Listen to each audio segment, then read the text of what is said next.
بسم الله الرحمن الرحيم. وقال الذين لا يرجون لقاءنا لولا أنزل علينا الملائكة أو ملائكة ربنا لقد استكبروا في أنفسهم وأتوا عتوا كبيرا. يوم يرون الملائكة لا بشرى يومئذ للمجرمين ويقولون حجرا محجورا وقدمنا إلى ما عملوا من عمل فجعلناه هباء منثورا. أصحاب الجنة يومئذ خير مستقرا وأحسن مقيلا. ويوم تشقق السماء بالغمام ونزل الملائكة تنزيلا. الملك يومئذ الحق للرحمن وكان يوما على الكافرين عسيرا. ويوم يوض الظالم ولا يديه يقول يا ليتني اتخذت مع الرسول سبيلا. يا ويلتى ليتني لم اتخذ فلانا خليلا. لقد اضلني عن الذكر بعد اذ جاءني وكان الشيطان للانسان خذولا. وقال الرسول يا رب ان قوم اتخذوا هذا القران مهجورا. وكذلك جعلنا لكل نبي عدوا من المجرمين وكفى بربك هاديا ونصيرا. وقال الذين كفروا لولا نزل عليه القرآن جملة واحدة كذلك لنثبت به فؤادك ورتلناه ترتيلا. ولا يأتونك بمثل إلا جئناك بالحق وأحسن تفسيرا. الذين ينكرون على وجوه إلى جهنم أولئك شر مكانا وأضل سبيلا. ولقد آتينا موسى الكتاب وجعلنا معه أخاه هارون وزيرا. وقلنا اذهبا إلى القوم الذين كذبوا بآياتنا ودمرناهم تدميرا. وقوم نوح لما كذب الرسل فأهلكناهم وجعلناهم للناس آية وآتينا للظالمين عذابا أليما. وعادا وثمود واصحاب الرس وقرونا بين ذلك كثيرا. وكلا ضربنا له الامثال وكلا تبرنا تتبيرا. ولقد اتوا على القريه التي امطرت مطرت فلم يكونوا يرونها بل كانوا لا يرجون نشورا. واذا راوك ان يتخذون الا هزوا هذا الذي بعث الله رسولا. ان كان ليضلنا عن الهتنا لولا ان صبرنا عليها فسوف يعلمون حين يرون العذاب من ضلوا سبيلا. أرأيت من اتخذ إلهه هواه أفأنت تكون عليه وكيلا. أم تحسب أن أكثرهم لا يسمعون أو يأكلون إنهم إلا كالأنعام بل هم أضل سبيلا. ألم تر إلى ربك كيف مد الظل ولو شاء لجعله ساكنا ثم جعلنا الشمس عليه دليلا. ثم قبضناه إلينا قبضا يسيرا. وهو الذي جعل الليل لباسا والنوم سباتا وجعلنا النهار نشورا. وهو الذي أرسل الرياح بشرا بين يدي رحمته وأنزلنا من السماء ماء طهورا نحيي به بلدة ميتا ونسقيه مما خلقنا أنعاما وأناسيا كثيرا. ولقد صرفناه بينهم ليذكروا فأبى أكثر الناس إلا كفورا. ولو شئنا لبعثنا في كل قرية نذيرا. أفلا تطيع الكافرين وجاهدهم به جهادا كبيرا. وهو الذي مرج البحرين هذا عذب فرات وهذا ملح أجاج وجعل بينهما برزخا وحجرا محجورا. وهو الذي خلق من أمر الماء بشرا فجعله نسما ونكثيرا وكان ربك قديرا. ويعبدون من دون الله ما لا ينفعهم ولا يضرهم وكان الكافر على ربه ظهيرا. وما أرسلناك إلا مبشرا ونذيرا. قل ما أسألكم عليه من أجر إلا من شاء أن يتخذ إلى ربه سبيلا. وتوكل على الحي الذي لا يموت وسبح بحمده وكفى به بذنوب عباده خبيرا. الذي خلق السماوات والأرض وما بينهما في 6 أيام ثم استوى على العرش الرحمن فاسأل به خبيرا. وإذا قيل واسجدوا للرحمن وقالوا وما الرحمن نسجد لما تأمرنا وزادوا نفورا. تبارك الذي جعل في السماء بروحا وجعل بينها سراجا وقمرا منيرا. وهو الذي جعل الليل والنهار خلفة لمن أراد أن يذكر وأراد شكورا. وعباد الرحمن الذين يمشون على الأرض هونا وإذا خاطبهم الجاهلون قالوا سلاما. والذين يبيتون لربهم سجدا وقياما. والذين يقولون ربنا اصرف عنا عذاب جهنم إن عذابها كان غراما إنها ساءت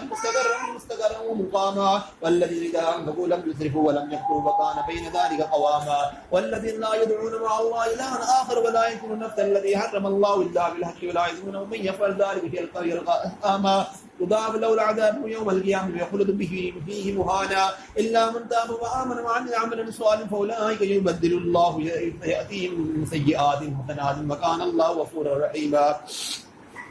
ومن تاب وعمل صالحا فإنه يتوب إلى الله متابا. والذين يشهدون الزور وإذا مروا بالله بمأروا كراما. والذين إذا ذكروا بآية ربهم لم يخروا عليها صما وعميانا. والذين يقولون ربنا هب لنا من أزواجنا وذرياتنا قرة أعين واجعلنا للمتقين إماما. أولئك يجزون الغرفة من لا تغروا ويلقون فيها تحية وسلاما خالدين فيها حسنا مستقرا ومقاما. قل ما يعبو بكم ربي لولا دعاءكم فقد كذبتم فسوف يكون لزاما. بسم الله الرحمن الرحيم طاسين من تلك آيات الكتاب المبين لعلك باخع نفسك ألا يكونوا مؤمنين إن شاء ننزل عليهم من السماء آية فظلت أعناقهم لها خاضعين وما يأتي من ذكر من الرحمن مذ إلا كانوا عنه معرضين وقد كذبوا فسيأتيهم أنباء ما كانوا به يستهزئون أولم يروا إلى الأرض كم أنبتنا فيها من كل زوج كريم إن في ذلك لآية وما كان أكثر المؤمنين وإن ربك لهو العزيز الرحيم وإذ نادى ربك موسى أن ائت القوم الظالمين وقوم فرعون ألا يتقون قال رب إني أخاف أن يكذبون ويضيق صدري ولا ينطلق لساني فأرسل إلا هارون وله من علي ذنب فأخاف أن يقتلون قال كلا فذهبا بآياتنا إنا معكم مستمعون فأتيا فرعون فقولا إنا رسول رب العالمين أن أرسل معنا بني إسرائيل قال ألم نربك فينا وليدا ولبثت فيها من عمرك سنين وفعلت فعلتك التي فعلت فأنت من الكافرين قال فعلتها إذا وأنا من الضالين فوردت منكم لما خفتم فوهب لي ربي حكما وجعلني من المرسلين وتلك نعمة تمنها علي أن عبدت بني إسرائيل قال فرعون ما رب العالمين قال رب السماوات والأرض وما بينهما إن كنتم موقنين قال لمن حوله ولا تستمعون قال ربكم ورب آبائكم الأولين قال إن رسولكم الذي أرسل إليكم لمجنون قال رب المشرق والمغرب ما بينهما إن كنتم تعقلون قال إن اتخذت إلها غيري لأجعلنه من المسجونين قال أفلو جئتك بشيء مبين وقال فئت به إن كنت من الصادقين فألقى عصاه وإذا هي ثوبان بمنزل يده فإذا هي بيضاء للناظرين قال للملأ حوله إن هذا لساحر عليم يريد أن يخرجكم من أرضكم بسحر وماذا تأمرون قال ارجعوا وأخاه وباطن المدائن حاشرين يأتوك بكل سحار عليم فجمع السحرة لميقات يوم معلوم وقيل للناس هل أنتم مجتمعون لعلنا نتبع السحرة إن كانوا منهم الغالبين ولما جاء السحر قالوا لفرعون إن لنا أجرا إن كنا نحن الغالبين قال نعم وإنكم إذا لمن المقربين قال لهم موسى ألقوا ما أنتم ملقون فألقوا حبال معصيهم قالوا بعزة فرعون إنا لنحن الغالبون فألقى موسى عصاه فإذا هي تلقف ما يأفكون فألقي السحرة ساجدين قالوا آمنا برب العالمين رب موسى وهارون قال آمنتم له قبل أن آذن لكم إنه لكبيركم الذي علمكم السحر فسوف تعلمون لو قطعنا أيديهم وأرجلهم من خلاف ولنسلبنهم أجمعين قالوا لا ضير إنا إلى ربنا منقلبون إنا من يغفر لنا ربنا خطايانا أن كنا أول المؤمنين وأوحينا إلى موسى أن اسر بعبادي إنكم متبعون فأرسلنا فرعون بالمدائن حاشرين إن هؤلاء لشرذمة قليلون وإنهم لنا لغائظون وإنا لجميع حاضر فأخرجناهم من جنات وعيون وكنوز ومقام كريم كذلك وأورثنا بني إسرائيل فاتبعوا المشرقين فلما ترى الجمعان قال أصحاب موسى إنا لمدركون قال كلا إنا معي ربي سيهدين وأوحينا إلى موسى أن اضرب بعصاك البحر فانفلق فكان كل فرق كالطود العظيم وأزلفنا ثم الآخرين وأنجينا موسى ومن معه أجمعين ثم أغرقنا الآخرين إن في ذلك لآية وما كان أكثرهم مؤمنين وإن ربك لهو العزيز الرحيم واتل عليهم نبأ إبراهيم إذ قال لأبيه قومي ما تعبدون قالوا نعبد أصناما فنظل لنا عاكفين قال هل يسمونكم يدعون أو ينفعونكم أو يضرون قالوا بل وجدنا آباءنا كذلك يفعلون قال أفرأيتم ما كنتم تعبدون أنتم وآباؤكم الأقدمون فإنما عدو لي إلا رب العالمين الذي خلقني فهو يهدين والذي هو يهدين ويسكين وإذا مرض هو يشفين والذي يميتني ثم يحيين والذي يطمع أن يغفر لي خطيئتي يوم الدين ربي هب لي حكما والحقني بالصالحين واجعل لي لسان صدق في الآخرين واجعلني من ورث جنة النعيم واغفر لي لأبي إنه كان من الضالين ولا تهدني يوم يبعثون يوم لا ينفع مال ولا بنون إلا من أتى الله بقلب سليم وأزلفت الجنة للمتقين وبرزت الجحيم للغاوين وقيل لهم إنما كنتم تعبدون من دون الله ينصرونكم أو ينتصرون وكبكبوا فيها هم والغاوون وجنود إبليس أجمعون قالوا وهم فيها يختصمون والله إن كنا لفي ضلال مبين إذ نسبيكم برب العالمين وما أضلنا إلا المجرمون وما لنا من شيء ولا صديق حميم ولو أن لنا قرنا فنكون من المؤمنين إن في ذلك لآية وما كان أكثرهم مؤمنين وإن ربك لهو العزيز الرحيم كذبت قوم نوح المرسلين إذ قال لهم أخوهم نوح ألا تتقون إني رسول لكم رسول أمين فاتقوا الله وآتيهم ما أسألكم عليه من أجر إلا على رب العالمين فاتقوا الله وآتيهم قالوا نؤمن لك واتبعك الأرذلون قالوا ما علمي مما كانوا يعملون إن حساب إلا على ربي لو تشعرون أما أنا بطارد المؤمنين أنا إلا نذير مبين قالوا لئن لم تنته يا نوح لتكونن من المرجومين قال بإن قومي كذبون وفتح بيني وبينهم فتحا ونجني ومن بين من المؤمنين فأنجيناهم معه بالفلك المشحون ثم أغرقنا بعد الباقين في ذلك لآية وما كان أكثر المؤمنين وإن ربك لهو العزيز الرحيم كذبت عاد المرسلين إذ قال لهم أخوهم هود ألا تتقون إني لكم رسول أمين فاتقوا الله وآتيون وما أسألكم عليه من أجر نجزي إلا على رب العالمين أتبنون بكل ريع وآية تعبثون واتخذون مصانع لعلهم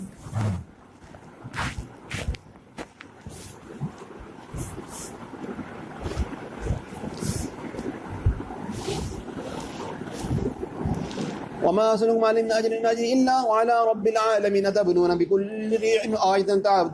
تعبثون واتخذون مصانع لعلكم تخلدون وإذا بطشتم جبارين فاتقوا الله وآتيون واتقوا الذي أمدكم بما تعملون أمدكم بأنعام وبنين وجنات وعيون إني أخاف عليكم عذاب يوم عظيم قالوا سواء علينا وعظت أم لم تكن من الواعظين وإن هذا إلا خلق الأولين وما نحن بمؤذنين وكذبوه فأهلكناهم إن في ذلك لآية وما كان أكثرهم مؤمنين وإن ربك لهو العزيز الرحيم كذبت ثمود المرسلين قال ربهم وإذ قال لهم أخوهم صالح لا تتقون إني لكم رسول أمين فاتقوا الله وآتيون ما أسألكم عليه من أجر إلا على رب العالمين أتتركون فيما هاهنا آمن في جنات موج وزروع ونخل طلعها وضيم وتنحتون من الجبال بيوتا فارهين واتقوا الله وآتيون ولا تطيعوا أمر المسرفين الذين يفسدون في الأرض ولا يصلحون فلا قالوا إنما أنت من المسحرين ما أنت إلا بشر مثلنا فأت بآية إن كنت من الصادقين قال هذه ناقة لها شرب ولكم شرب يوم معلوم ولا تمسوها بسوء فيأخذكم عذاب يوم عظيم فعقروها فأصبحوا نادمين فأخذهم العذاب إن في ذلك لآية وما كان أكثر المؤمنين وإن ربك لهو العزيز الرحيم كذبت قوم لوط المرسلين قال لهم أخوهم لوط ألا تتقون إني لكم رسول أمين فاتقوا الله وآتيون ما أسألكم عليه من أجر إلا على رب العالمين أتأتون الذكران من العالمين وتذرون ما خلق لكم ربكم من أزواجكم بل أنتم قوم عادون قالوا لئن لم تنته يا لوط لتكونن من المخرجين قال إني لعملكم من القالين رب نجني وأهلي مما يعملون فنجيناه وأهله أجمعين إلا عجوزا في الغابرين ثم دمر الآخر وأمطرنا علمة فساء مطر المنذرين إن في ذلك لآية وما كان أكثرهم مؤمنين وإن ربك لهو العزيز الرحيم كذبت أصحاب الأيكة المرسلين إذ قالوا شعيب ألا تتقون إني لكم رسول أمين فاتقوا الله وآتيون ما أسألكم عليه من أجر إلا على رب العالمين وأوفوا الكيل ولا تكونوا من المخسرين وزينوا بالقسطاس المستقيم ولا تبخسوا الناس أشياءهم ولا تعثوا في الأرض المفسدين واتقوا الذي خلقكم والجبلة الأولين قالوا إنما أنت من المسحرين وما أنت إلا بشر مثلنا وإن نظنك من الكاذبين فأسقط علينا كسفا من السماء إن كنت من الصادقين قال ربي أعلم ما تعملون وكذبوا فأخذهم عذاب يوم ذلة إنه كان عذاب يوم عظيم إن في ذلك لآية وما كان أكثر المؤمنين وإن ربك لهو العزيز الرحيم وإنه لتنزيل رب العالمين نزل به الروح الأمين على قلبك لتكون من المنذرين بلسان عربي مبين وإنه لفي زبر الأولين ولم يكن لهم آية أن يعلمه علماء بني إسرائيل لو نزلناه ولا بعض الأعجمين فقروا عليهم مما كانوا بمؤمنين كذلك سلكناه في قلوب المجرمين لا يؤمنون به حتى يروا العذاب الأليم فيأتيهم بغتة وهم لا يشعرون فيقولوا هل نحن منذرون أم في عذابنا يستعجلون أفرأيت إن متعناهم سنين ثم جاءهم ما كانوا يوعدون ما أغنى عنهم ما كانوا يمتعون وما أهلكنا من قرية إلا لها منذرون ذكرى وما كنا ظالما نزلت به الشيطان وما ينبغي لهم وما يستطيعون إنهم من السمع لمعزولون فلا تدع مع الله إلها آخر فتكون من المعذبين وانذر عشيرتك الأقربين وافل جناحك لمن اتبعك من المؤمنين فإن أتوك فقل إني بريء مما تعمل وتوكل على العزيز الرحيم الذي يراك حين تقوم وتقلبك في الساجدين إنه هو السميع العليم. هل ننبئكم على من تنزل الشيطان تنزل على كل أفاك أثيم يلقون السمع وأكثرهم آثم والشعراء يتبعهم الغاوون. ألم تر أنهم في كل واد يهيمون وأنهم يقولون ما لا يفعلون إلا الذين آمنوا ومن الصالحات وذكروا الله كثيرا وانتصروا من بعد ما ظلموا وسيعلم الذين ظلموا أي منقلب ينقلبون. بسم الله الرحمن الرحيم. طاسين تلك آيات القرآن وكتاب مبين هدى وبشرى للمؤمنين الذين يقيمون الصلاة ويؤتون الزكاة وهم بالآخرة يوقنون إن الذين لا يؤمنون بالآخرة زينا لهم أعمالهم وهم يعمهون أولئك الذين هم سوء العذاب وهم بالآخرة هم الأخسرون وإنك لتلقى القرآن من لدن حكيم عليم. إذ قال موسى لأهله إني نانست نارا سيأتيكم منها بخبر أو آتيكم بشهاب قبس لعلكم تصطلون. ولما جاءها نودي أن بورك ممن في النار ومن حولها وسبحان الله رب العالمين. يا موسى إنه أنا الله العزيز الحكيم. والقي عصاك فلما رآها تهتز كأنها جان ولا مدبرا ولم يواكب. يا موسى لا تخف إني لا يخاف لدي المرسلون إلا من ظلم ثم بدل حسنا بعد سوء فإني غفور رحيم. وادخل يدك في جيبك تخرج بيضاء من غير سوء في آيات إلى فرعون وقوم به إنهم كانوا قوما فاسقين. فلما جاءهم آياتنا مبصرة قالوا هذا سحر مبين وجحدوا بها واستيقنتها أنفسهم ظلما وعلوا فانظر كيف كان عاقبة المفسدين. ولقد آتينا داود وسليمان علما وقال الحمد لله الذي فضلنا على كثير من عباده المؤمنين. ورث سليمان داود قال يا أيها الناس علمنا منطق الطير أوتينا من كل شيء إن هذا لهو الفضل المبين. وأشر لسليمان جنود من الجن والإنس والطير وهم يوزعون حتى إذا أتوا على الباد النمل قالت نملة يا أيها النمل ادخلوا مساكنكم لا يحطمنكم سليمان وجنوده وهم لا يشعرون. فتبسم ضاحكا من قولها فقال رب أوزعني أن أشكر نعمتك التي أنعمت علي وعلى والدي وأن أعمل صالحا ترضاه وادخلني برحمتك في عبادك الصالحين. ودفقد الطير وقال ما لي لا أرى الهدهد أم كان من الغائبين لو أذبنه عذابا أو لا أذبحنه أو لا يأتيني بسلطان مبين. فمكث غير بعيد فقال آتم ما لم تؤت به وجئتك من سبع بنبأ يقين إني وجدت امرأة تملكهم وأوتيت من كل شيء ولها عرش عظيم وجدتها وقومها يسجدون للشمس من دون الله يزينهم الشيطان أعمالهم فصدهم عن السبيل هم لا يهدون. ألا يسجدون لله الذي يخرج الحبأ من السماوات والأرض يعلم ما تخفون وما تعلنون الله لا إله إلا هو رب العرش العظيم. قال سننظر أستكبرت من الكاذبين إذا بكتابي هذا فألقي إليهم ثم تولى عنهم فانظر ماذا يرجعون. قال يا أيها الملأ إني ألقي إلي كتاب كريم إنه من سليمان وإنه بسم الله الرحمن الرحيم ألا تعلوا علي وأتوني مسلمين. قال يا أيها الملأ أفتوني في أمري ما كنت قاطعة أمرا حتى تشهدوني قالوا نحن أولي قوة فأتوه أولو بأس شديد والأمر إليك فانظري ماذا تؤمرين. قالت إن الملوك إذا دخلوا قرية ففسدوها وجعلوا أعزة أهلها أذلة وكذلك يفعلون. وإني مرسلة إليهم بهدية قال إن الملوك إذا دخلوا قرية أفسدوها وجعلوا أعزة أهلها أذلة وكذلك يفعلون. وإني مرسلة إليهم بهدية فناظرة بما يرجع المرسلون. فلما جاء سليمان قالوا أتمدونني بمال ما آتاني الله خير مما آتاكم ولا أنتم بهديتكم تفرحون. ارجع إليهم فلنأتينهم بجنود لا قبل لهم بها ولنخرجنهم منها أذلة فهم صاغرون. قال يا أيها الملأ أيكم بآياتي بعرشها قبل أن يأتوا المسلمين. قال إفريت من الجن أنا آتيك به قبل أن تقوم من مقامك وإني علي لقوي أمين. قال الذين له علم من الكتاب أنا آياتك به قبل أن يرتد إليك طرفك فلما رآه مستقرا عنده قال هذا من فضل ربي ليبلوني أن أشكر أم أكفر ومن شكر فإنما يشكر نفسي ومن كفر فإن ربي غني كريم. قال نكر لها عرشها انظر أتهتدي ذلك أم تكون من الذين لا يهتدون فلما جاءت قبلة قيل هكذا عرشك قالت أنه وأوتينا العلم من قبلها وكنا مسلمين وصدق ما كان نعبد من دون الله إنها كانت قوم كافرين إلى أدخل الصرع فلما رأوا وسكتوا الحجة وكشفت عن ساقيها قال إنه ذرهم مرة من قبائل قادر إني ظلمت نفسي وأسلمت مع سليمان لله رب العالمين. ولقد أرسلنا إلى ثمود أخاهم صالحا أن اعبدوا الله وإذا هم فريقان يختصمون قال يا قوم لم تستكبرون بأمر السيد قال أتني لولا تستغفرون الله لعلكم ترحمون قالوا اطيرنا بك وبمن معك قالوا طائر من الله بل أنتم قوم تفتنون. وكان في المدينة تسعة امرأة يوتدن بالأرض ولا يزيغ قالوا تقاسم بالله لتبيننه وآله ثم لنقولن لوليه ما شهدنا مهلكا قال وإنا لصادقون ما مكروا مكرا ومكرنا مكرا وهم لا يشعرون وانظروا كيف كان عاقبة المكر وأنا دمرناهم وقومهم أجمعين فتلك البيوت خاوية بما ظلموا إن في ذلك آية لقوم يعلمون وأنجينا الذين آمنوا وكانوا يتقون لوطا إذ قال لقوم يذاتون الفاحشة وأنتم تبصرون أئنكم تأتون الرجال شهوة من دون النساء بل أنتم قوم تجهلون أما كان جواب قومه إلا أن قالوا اخرجوا آل لوط من قرية منهم ناظرين فهم بيننا وآله إلا امرأته قدرنا عن الغالب مطرا ومطر المنذرين قل الحمد لله وسلام على عباده الذين اصطفى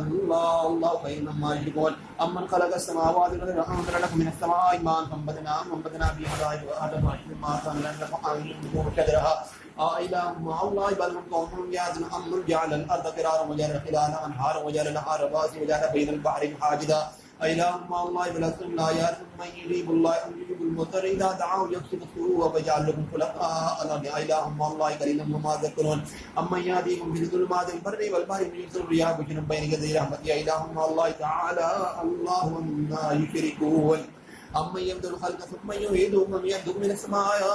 والأرض أإله مع الله قل هاتوا برهانا إن كنتم صادقين قل لا يعلم من في السماوات والأرض الغيب إلا الله تعالى الله ما يشركون يعلم يبعثون بل ادارك علمهم بالآخرة بل هم في شك منها بل هم منها أمون وقال الذين كفروا وإذا كنا ترابا وإن ترابا وآباؤنا إنا لمخرجون لقد وعدنا هذا نحن وآباؤنا من قبل إن هذا إلا أساطير الأولين قل سيروا في الأرض فانظروا كيف كان عاقبة المجرمين ولا تهتدوا إلا إن وهدنا عليهم ولا تكن في ضيق مما ينكرون ويقولون متى هذا الباطل إن كنتم صادقين ويقول عسى أن يكون ردفا لكم بعض الذي تستعجل وإن ربك لذو فضل على الناس ولكن أكثرهم لا يشكرون وإن ربك ليعلم ما تكن صدورهم وما يعلن ما من غائب في السماء والأرض ولا إلا في كتاب مبين إن هذا القرآن يقص على بني إسرائيل من أكثر الذين هم فيه يختلفون وإنه لهدى ورحمة للمؤمنين ربك يقضي بينهم يوم الدين وهو العزيز العليم وتوكل على الله إنك على الحق المبين إنك لا تسمع الموتى ولا تسمع الصم الدعاء وإيابا لهم الدين أما أنت بهذه عن دلالة من أنت بالله من يؤمن بآياتنا فمؤمنون وإذا وقع القول عليهم أخرجنا لهم دابة من الأرض تكلمون إن الناس كانوا بآياتنا لا يؤمنون ويوم نجعل من كل أمة فوجد من كل قدر بآياتنا فهم يؤمنون حتى إذا جاءوا وقال كذبتم بآياتي ولم يحيطوا بها علما ماذا كنتم تعملون ووقع القول عليهم بما ظلموا فهم لا ينطقون ألم يروا أنا جعلنا الليل يسكنوا فيه والنهار مبصرا إن في ذلك لآيات لقوم يؤمنون ويوم ينفخ في الصور فوزع من في السماوات من إلا من شاء الله وكل أتوا داخرين وترى الجبال تحسبها جامدة وهي تمر مر السحاب صنع الله الذي أتقن كل شيء إنه خبير بما تفعلون من جاء بالحسنة فله خير منها وهم من فضل يومئذ آمنون ومن جاء بالسيئة فكبت وجوههم بالنار هل تجزون إلا ما كنتم تعملون إنما أمرت أن أعبد رب هذه البلدة الذي حرمها وله قول شيء مؤمن وأن أكون من المسلمين وأن أتلو القرآن من الكتاب فإنما يهدي النفس ومن ضل فقل إنما أنا من المنذرين وقل الحمد لله يريد آيات وتعرفونها وما ربك بغافل عما تعملون بسم الله الرحمن الرحيم سآسين بهم تلك آيات الكتاب المبين نتلو عليك من نبي موسى وفرعون بالحق لقوم يؤمنون إن فرعون علا في الأرض وجعل أهلها فيها يستضيف طائفة منهم لذنب وأبناءهم ويستحيي نساءهم منهم كان من المفسدين ونريد أن نمن على الذين استضعفوا بالأرض ونجعلهم أئمة ونجعلهم الوارثين ونمكن لهم بالغير الأرض ونبيع فرعون وهامان وجنودهم ما منهم ما كانوا يهتدون أوحينا إلى أم موسى أن أرضعيه إذا كنت علي فألقي بالجنب ولا تخافي ولا تحزني إنا رادوه إليك وجاعلوا من المرسلين فالتقطه آل فرعون فليكون لهم عدوا فأخذنا إن فرعون وهامان وجنودهم ما كانوا صادقين وقالت امرأة فرعون قرة عين لي ولك ولكن تقتلوه من عسى أن ينفعنا أو نتخذه ولكن وهم لا يشعرون وأسباقهم وآذوا بموسى فارغا إذ قال لتبدي به لولا أن ربطني على قلبها لتكون من المؤمنين قالت لأختي وهم أصيب أبصر توعي به عن جنوب وهم لا يشعرون وحرمنا عليه المراضي من قبل وقالت هل أدلكم على أهل بيته يكفلونه لكم وهم له ناصر فوردناه إلى ربه كي تقر عينها ولا تحزن ولتعلم أن وعد الله ولكن أكثرهم لا يعلمون ولما بلغ أشده واستطاع آتيناه حكما وعلما وكذلك نجزي المحسنين ولما ودخل المدينة على حين غفلة من أهلها فوجد فيها جدار فيها رجلين يقتلان هذا من شيعته الذي هذا من عدوه فاستغاثه الذي من شيعته الذي من عدوه فوجدوا موسى فقضى عليه على هذا من الشيطان انه عدو مضل مبين قال إني ظلمت نفسي فاغفر لي فاغفر له انه هو الغفور الرحيم قال بما انعمت علي فلن اكون ظهيرا للمجرمين فاصبح في المدينه خائفا لتركبوا بيد الذي استنكروا بالامس يستسرقوا ولا قال له موسى انك لغوي مبين فلما اراد ان يبطش بالذي هو عدو لهما قال يا موسى اتريد ان تقتلني كما قتلت نفسا بالامس ان تريد بالله ان تقول رب جبار بالذي ما تريد ان تكون من المسلمين وجاء رجل من اقصى المدينه عيسى قال يا موسى ان المال يعتبروني ليقتلوك فاخرج انك لك مني لك من الناصرين فأخرج منها خائفا يترقب قال رب نجني من القوم الظالمين ولما توجه لقاء مدين قال عسى ربي أن يهديني سواء السبيل ولما ورد ماء مدين آلت عليه أمة من الناس فالتقى أنا في حتى يسجد الرعاء وأبو شيخ كبير فسقى لهما ثم تولى إلى الظل وقال إني لما أنظر إلي من خير مقيم فجاءته إحداهما تمشي على الثرياء قالت إن أبي يدعوك لي أجر ما سقيت لنا فلما جاء وقد عليه القصد قال لا تخف نجوت من القوم الظالمين قال إحداهما يا أستأجر إنك خيرا من استأجرت القوي الأمين قال إني أريد أن أنكح إحداهما نبتيهاتان على أن تأجرني من 8 حجج فإن أتممت عشرا فمن عندك وما أريد أن أشق عليك فتجدني إن شاء الله من الصالحين قال ذلك بيني وبينك أيها الأجلين قضيت فلا عدوان علي وأنا والله على ما نقول وكيل فلما فضى موسى الأجل فسار بأهله آنس بالجانب الطور قال لأهلهم كثوا إني آنست نارا لعلي آتيكم منها بخبر أو جذبة من النار لعلهم يصطلون فلما أضاء نودي من شاطئ الواد الأيمن من بقعة المباركة من الشجرة أن يا موسى إني أنا الله رب العالمين وأنا ألقي عصاك فلما رأى تحدث كأنها جهنم ولا مدبرا ولم يعقب يا موسى أقبل ولا تخف إنك من الآمنين وسلك يدك في جيبك تخرج بيضاء من غير سوء فاصبم إليك جناحا من الرحمة فذلك برهانان من ربك لا فرهم عليه إنهم كانوا قوما فاسقين قال ربي إني قتلت منهم نفسا فأخاف أن يقتلوني وأخي هارون وهو أفصح مني لسان فرد ما يرد ما أريد أن يصدقني إني أخاف أن يكذبون قال سنجد عدودك بأخيك ونجعل لك ما سلطان فلا لا يصلون إليكما بآياتنا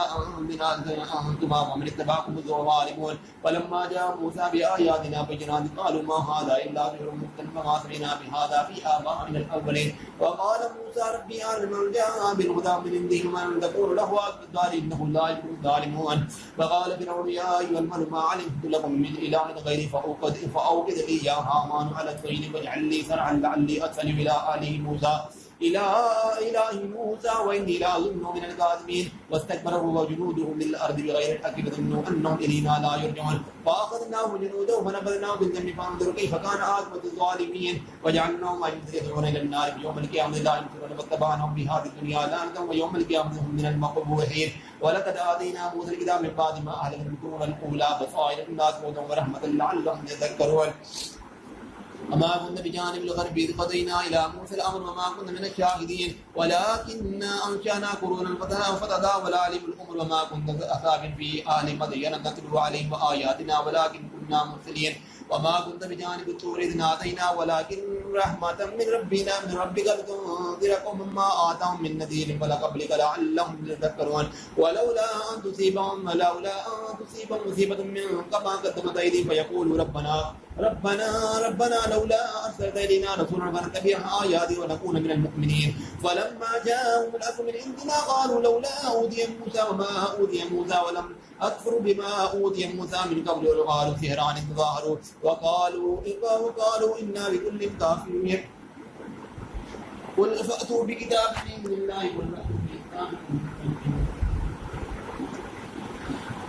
قل فاتوا بكتاب من عند الله قل أهدى منهما اتبعوا إن كنتم صادقين فإن لم يستجيبوا لك فاعلم أنما يتبعون أهواءهم ومن أضل ممن اتبع هواه بغير هدى من الله إن الله لا يهدي القوم الظالمين ولقد فصلنا لهم القول لعلهم يذكرون الذين آتيناهم الكتاب من قبلهم به يؤمنون وإذا يتلى عليهم قالوا آمنا به إنه الحق من ربنا إنا كنا من قبله مسلمين أولئك يؤتون أجرا مرتين بما صبروا ويدرؤون بالحسنة السيئات ومما رزقناهم ينفقون وإذا سمعوا اللغو أعرضوا عنهم وقالوا لنا أعمالنا ولكم أعمالكم سلام عليكم لا نبتغي الجاهلين إنك لا تهدي من أحببت ولكن الله يهدي من يشاء وهو أعلم بالمهتدين وقالوا إن تبي الهدى معك تقدم من أرضنا ولم نمكن لهم حرما آمنا يجبى إليه ثمرات كل شيء رزق من لدنا ولكن أكثرهم لا يعلمون وكم أهلكنا من قرية فاتت معيشتها كذلك كمساكن ولا نسلم من رب بعد من الله قليلا وما كنا نحن الوارثين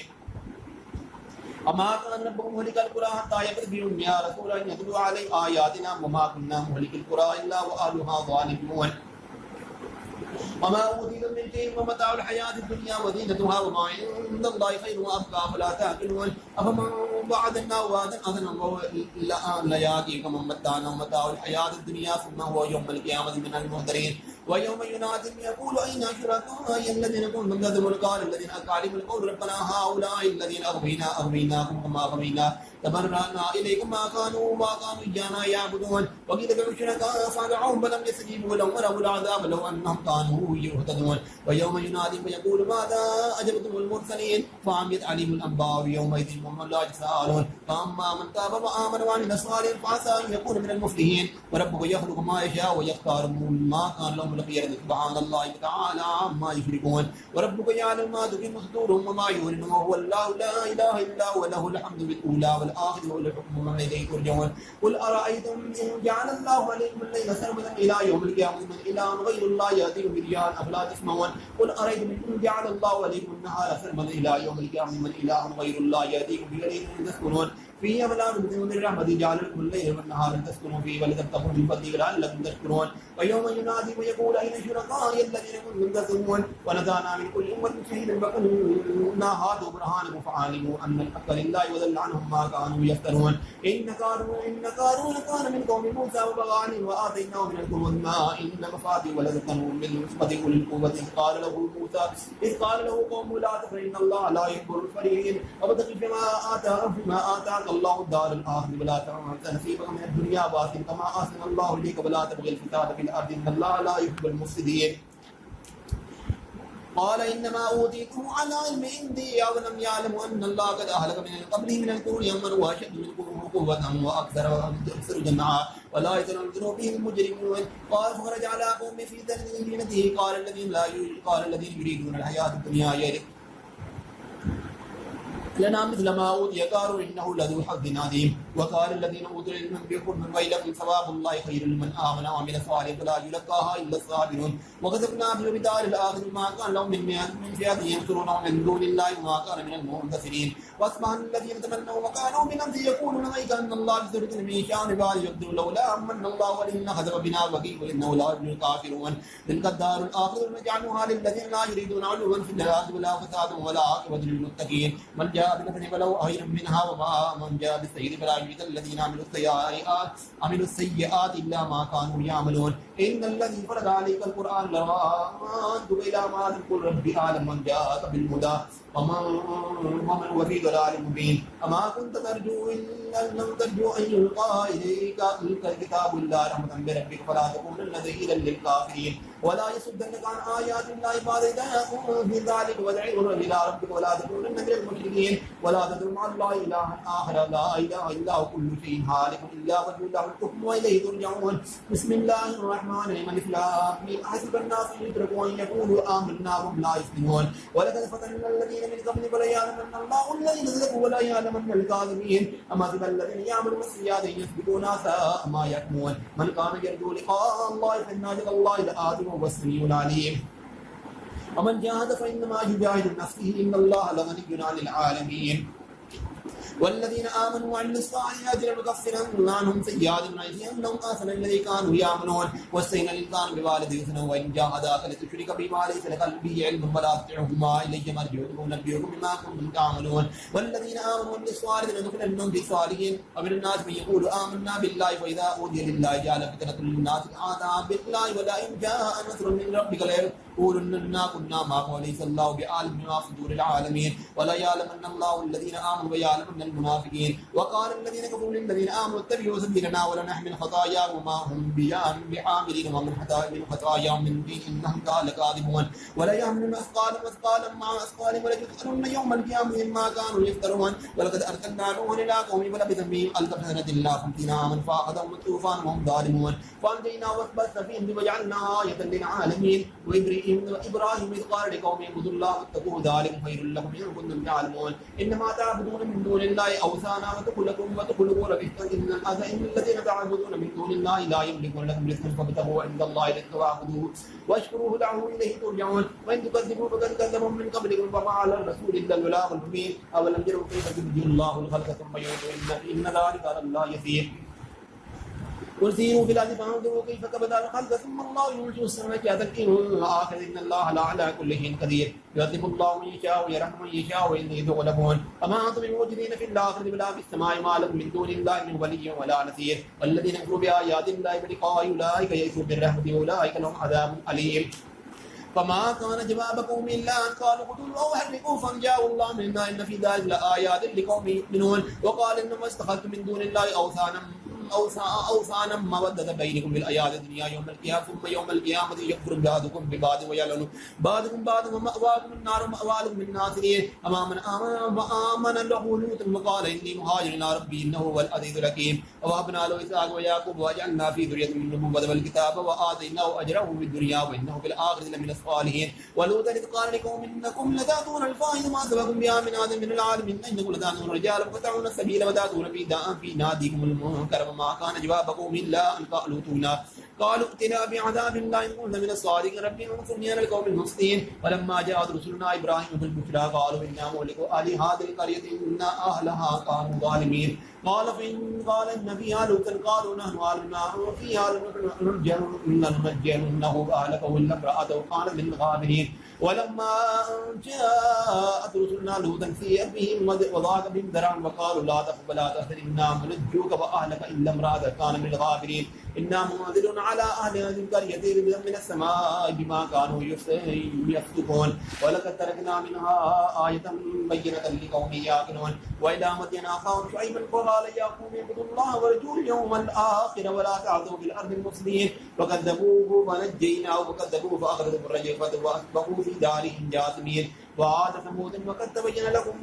من مساكن وزين لهم الشيطان أعمالهم فصدهم عن السبيل وكانوا مبصرين